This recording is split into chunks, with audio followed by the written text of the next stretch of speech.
President John F. Kennedy. Ladies and gentlemen, the very word secrecy is repugnant in a free and open society, and we are, as a people, inherently and historically opposed to secret societies, to secret oaths, and to secret proceedings. We decided long ago that the dangers of excessive and unwarranted concealment of pertinent facts far outweighed the dangers which are cited to justify it. Even today, there is little value in opposing the threat of a closed society by imitating its arbitrary restrictions. Even today, there is little value in ensuring the survival of our nation if our traditions do not survive with it. And there is very grave danger that an announced need for increased security will be seized upon by those anxious to expand its meaning to the very limits of official censorship and concealment. That I do not intend to permit to the extent that it's in my control.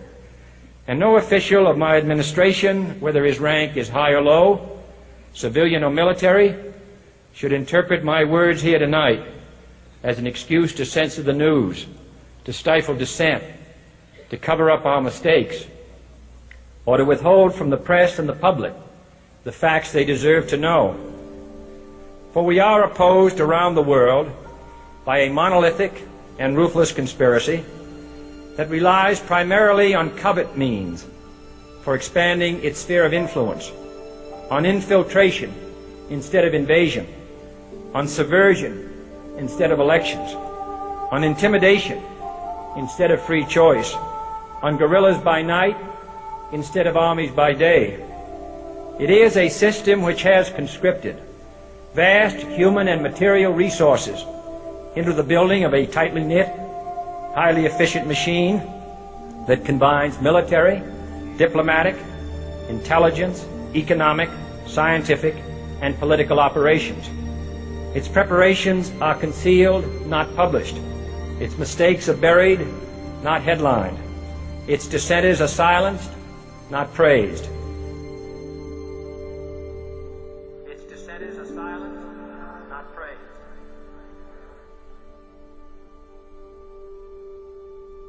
Its dissenters are silenced, not praised. Its dissenters are silenced, not praised. Its dissenters are silenced, not praised. Its dissenters are silenced, not praised. No expenditure is questioned, no rumor is printed, no secret is revealed.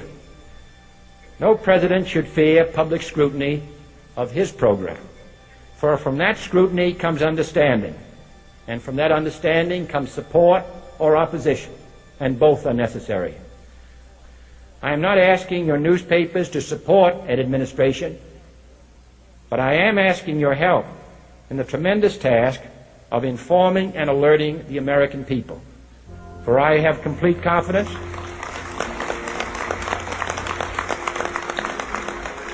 in the response and dedication of our citizens whenever they are fully informed. I not only could not stifle controversy among your readers, I welcome it. This administration intends to be candid about its errors. For as a wise man once said, an error doesn't become a mistake until you refuse to correct it. We intend to accept full responsibility for our errors, and we expect you to point them out when we miss them. Without debate, without criticism, no administration and no country can succeed, and no republic can survive. That is why the Athenian lawmaker Solon decreed it a crime for any citizen to shrink from controversy. And that is why our press was protected by the First Amendment, the only business in America specifically protected by the Constitution, not primarily to amuse and entertain, not to emphasize the trivial and the sentimental, not to simply give the public what it wants, but to inform, to arouse, to reflect, to state our dangers and our opportunities, to indicate our crises and our choices, to lead, mold, educate, and sometimes even anger public opinion.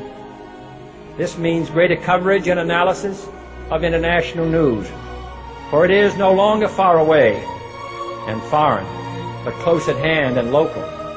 It means greater attention to improved understanding of the news, as well as improved transmission. And it means, finally, that government at all levels must meet its obligation to provide you with the fullest possible information outside the narrowest limits of national security. And so it is to the printing press, to the recorder of man's deeds, the keeper of his conscience, the courier of his news, that we look for strength and assistance, confident that with your help, man will be what he was born to be, free and independent.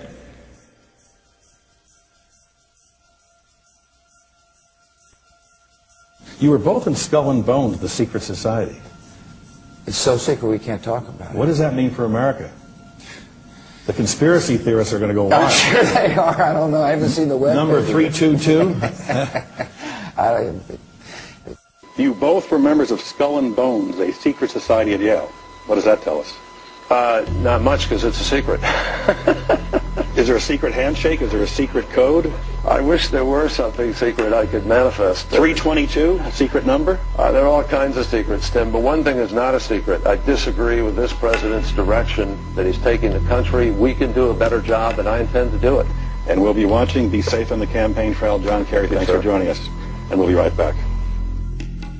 It's good to be back at the Council on Foreign Relations. As Pete mentioned, I've been a member for a long time and was actually a director for some period of time.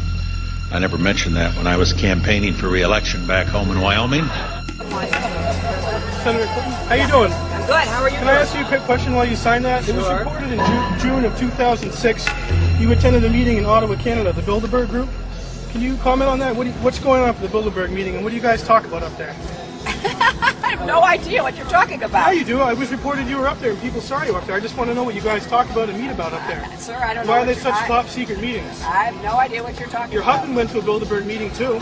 I'm just wondering. I'm not being rude or anything. No, I just want to know what happens at these meetings. Well, since I wasn't there, I have no idea. Okay, thank you, Senator. Thank you. How are you?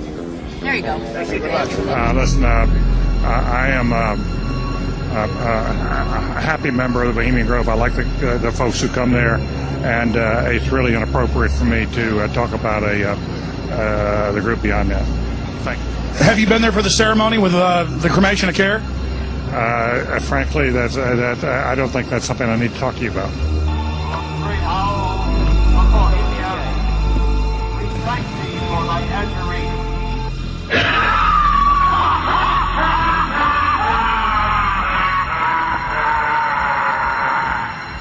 Have you been there for the ceremony with the cremation of care? Frankly, I don't think that's something I need to talk to you about. Really? That's right. Well, I'm Alex Jones, and I snuck in there in 2000. I'm the guy that blew it wide open and got the video. It's been on national TV. Well, I disrespect you for that. You do? I do. But it's a lot of big public officials going in there. Don't we deserve to know? You took I don't know anything about you, and I don't know anything about your film. But if you go in there with an understanding, you violated that understanding by releasing that film, and I don't respect you for that. Really? But we have public officials. I'm sorry. You took an understanding when you went in there that you would not do that film, and you did. Did you have an understanding when you went in there? No. Did you crash it? Yes. Yeah, and it has no trespassing signs there too, doesn't it? No, they put them yes, up after. Oh, I'm sorry. I'm sorry, sir. I've been there before. I know what the circumstances are, and I'm sorry you violated the understandings. That was not a gentlemanly thing to do. But what about the ritual? Is the ritual genuinely?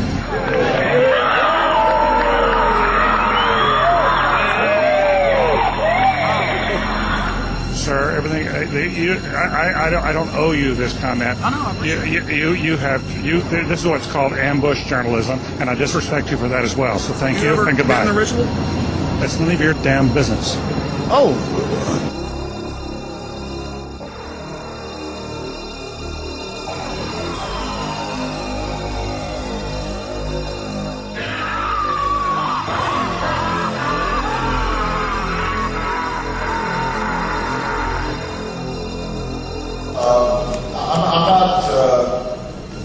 The Council on Foreign Relations, I don't know if I'm an official member. I've spoken there before.